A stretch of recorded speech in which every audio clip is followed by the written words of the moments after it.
Trio em Lá menor, conto de Machado de Assis. Este é o primeiro vídeo. Bom, primeiro de tudo, repare que o conto é dividido em quatro partes, né?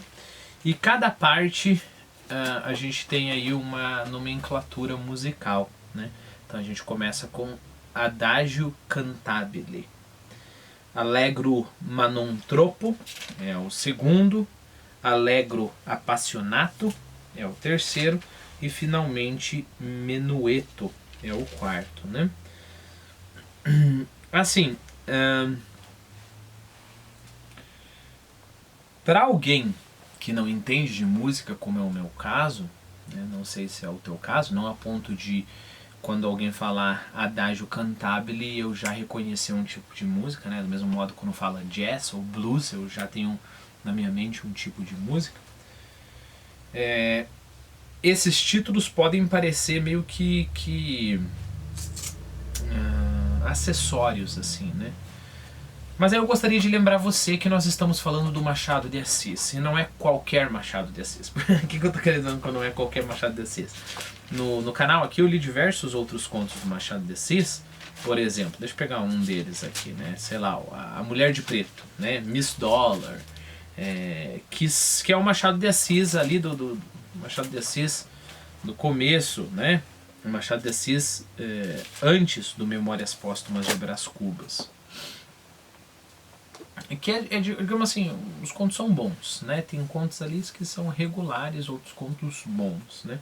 Mas quando você chega ao Machado de Assis depois do Memórias Póstumas, né? Lembre-se que o Memórias Póstumas é como se tivesse dado assim um estalo de Vieira no Machado de Assis e ele, de alguma forma, ele quebra uma barreira ali e ele era um ótimo escritor até então, mas depois ele vira o Machado de Assis, né? O melhor escritor que a gente tem. Então a gente está falando desse Machado de Assis, né? Desse Machado de Assis já maturo, né? Não é qualquer Machado de Assis, isso que eu quero dizer com não é qualquer Machado de Assis. Então, assim, se o Machado de Assis colocou esses títulos, é que é pra gente entender, né? Bom, o importante é saber, não sei realmente quanto a você, mas eu diria que nós estamos muito longe da cultura que o Machado de Assis tinha no ambiente dele, né? Era muito comum para as pessoas conhecerem diversas óperas, por mais que era muito difícil naquela época. Lembre-se, para você assistir uma ópera, né, ou uma sinfonia, você ia para o teatro, senão você ia fazer o quê? Você ia contratar um monte de músicos para tocar na sua casa? Não tinha como. Eram raríssimas oportunidades que você tinha de assistir à tua ópera favorita, né? Mas mesmo assim, por ser uma arte tão respeitada, as pessoas tinham muito mais familiaridade com a música clássica que nós, né? Então nós estamos em desvantagem, né? A gente conhece o que? A Nona Sinfonia do Beethoven, conhece alguma coisa do Bach, algumas cantatas ali, alguma coisa. E tô dizendo o geral, né? Talvez você não, talvez você tenha uma cultura musical muito maior e aí sorte tua. Isso é muito legal, né? Bom, então primeiro de tudo, né? Por que ele colocou o nome de cada uma das partes com uma nomenclatura musical? Eu não vou tentar dar uma resposta aqui, mas vou usar isso como desculpa para conhecer um pouquinho do universo cultural do Machado de Assis. Isso é uma outra coisa importante. Não tem como ignorar que música clássica para o Machado de Assis era uma parte muito importante da sua vida. E daí sabe aquela história que se conta, eu nunca vou conseguir ter a percepção do autor, porque eu não vivo no mesmo contexto, cada pessoa é uma pessoa, etc, etc, né?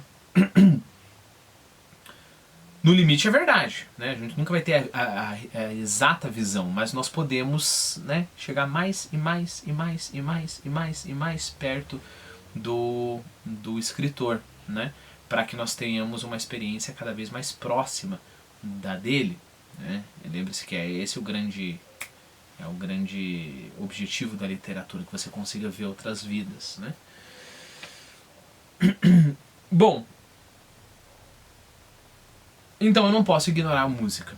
Eu não posso ignorar a música se eu quero conhecer o Machado de Assis. E quando eu falo eu não posso, eu estou falando para mim também, né? Eu não posso aceitar a minha ignorância na música, sendo que para o Machado de Assis isso foi uma parte tão importante, né? Então lembre-se, mais ou menos assim, o Machado de Assis está falando alguma coisa, vamos sair da música, né? E aí ele fala como acontece, sei lá, no Dom Casmurro, né? Como a vaca de Homero, né? Fala da vaca de Homero. Você fala, meu Deus do céu, como assim vaca de Homero? Se você vai lá na Elíada, tem uma passagem específica que está falando de uma vaca defendendo o seu boi, etc. Defendendo o seu filhote, etc, etc. Se você não tem aquela referência, a passagem fica extremamente mais pobre. Tão pobre que às vezes você tem que ignorar aquela passagem que você não sabe sobre o que está falando, né? Tem outras coisas, por outro lado, que não vai fazer tanta diferença na leitura. Então, por exemplo, Machado de Assis frequentava a Rua do Ouvidor, né? Vai fazer diferença se for uma passagem sobre essa rua específica. O Machado de Assis, sei lá, tomava um caldo específico, né? E eu não tenho essa experiência. Então, meu Deus, eu nunca vou saber ler o livro do Machado de Assis porque eu não tenho as mesmas experiências. O problema dessa discussão, ou seja, a discussão, nós conseguimos acessar a experiência do autor ou não, é que as pessoas às vezes não colocam esse senso de proporção. Existem coisas que são mais importantes que as outras, né? Então, por exemplo, volto a enfatizar, se é uma passagem que fala sobre a vaca do Homero, como no Dom Casmurro, não tem como entender aquela passagem sem ler pelo menos aquele pedacinho de Homero, né? Se é a sopa que o Machado de Assis tomava, ótimo, eu conseguiria ser mais Machado de Assis se eu tomasse aquela sopa, mas não faz tanta diferença assim, então há uma graduação. Como a gente não pode fazer tudo o que o Machado de Assis fez, né? Então, por exemplo, vamos supor que eu quisesse extremo para entender Machado de Assis. Eu vou pegar todas as crônicas dele, eu vou ver todas as peças de teatro que ele critica, eu vou ver todas as óperas que ele critica, eu vou pegar todas essas referências, vou ver todas as leituras que ele fez, vou fazer todas essas referências. Nossa, eu vou chegar muito perto do Machado de Assis. Mas eu estou imaginando uma situação ideal em que eu tenho tempo infinito. Eu não tenho tempo infinito, então eu tenho que arrumar hierarquicamente o que é mais importante para que eu entenda o Machado de Assis. E aí eu volto no que eu estava falando no começo desse vídeo. A música não é uma sopa, entendeu? A música é uma coisa que é central para a percepção estética do Machado de Assis. O Machado de Assis começa... E nas crônicas dele, começa a carreira dele falando sobre teatro e música, e nas crônicas dele, a todo momento ele fala sobre teatro e música. E se fosse só uma parte separada da vida dele, ele não traria para os contos, ele não traria, por exemplo, pro Dom Casmurro. Lembre-se, o capítulo 9 do Dom Casmurro é intitulado A Ópera, né? E ele faz o capítulo baseado na ópera, né?